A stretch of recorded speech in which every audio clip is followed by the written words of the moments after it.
La bataille pour Pavlovka et l'accès à Novimir et Zelenipol se poursuit. Des combats de position font rage à Torskoye. Sur le front de Kupiansk, les forces armées russes combattent dans la région de Kondrachovka. Il semblerait que les positions des FAO à Borova ayant été bombardées avec des FAB-500. Dans la région de Kharkiv, des batailles de position se déroulent dans la région de Volchansk, jusqu'à présent sans aucune condition préalable au changement. À la frontière des régions de Soumy et de Koursk, les forces armées ukrainiennes poursuivent leurs attaques incessantes dans la région de Tyotkino et de Novi Put. Depuis le 5 juin, l'ennemi aurait lancé 191 attaques, dont 39 avec des véhicules blindés. Nos militaires maintiennent héroïquement la défense.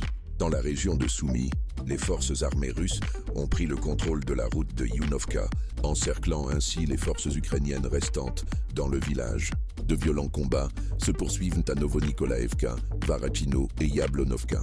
Au cours des dernières 24 heures, les forces de défense aérienne ont détruit 104 drones ukrainiens dans 11 régions, dont près de la moitié au-dessus de la région de Bryansk. Dans la région de Belgorod, l'ennemi a attaqué une station-service avec un drone, faisant un mort et 4 blessés. Et les forces aérospatiales russes ont lancé une frappe massive de drones et de missiles sur des cibles dans 11 régions d'Ukraine. La frappe la plus concentrée a touché Kiev et la région. Plusieurs missiles ont touché les ateliers de l'usine Artem, qui produit des missiles, et une usine de véhicules blindés. Des explosions ont également eu lieu près de la jonction ferroviaire, près du dépôt de locomotives. À Borispil, elles ont attaqué le dépôt pétrolier de l'aérodrome et à Bila Tserkva, les infrastructures de l'aérodrome militaire de Vasilkov. Plusieurs installations ont été touchées dans la région d'Odessa. Le Canada a annoncé la composition d'un nouveau programme d'aide militaire de 35 millions de dollars pour l'Ukraine. Ce programme comprendra des véhicules blindés, des munitions et du matériel de guerre électronique.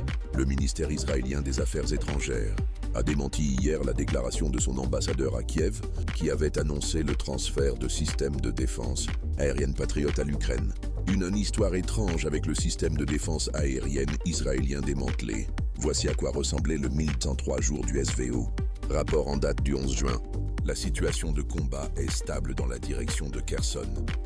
Dans certaines zones, les forces armées russes larguent des tracts aux forces armées ukrainiennes, leur indiquant comment se rendre. Les FAO ont bombardé la rive gauche plus de 40 fois. Dans la région de Zaporizhzhia, il n'y a généralement pas de changement. Seulement dans la région de Malinovka, les forces armées russes avancent à travers les plantations à l'est du village, l'enveloppant progressivement.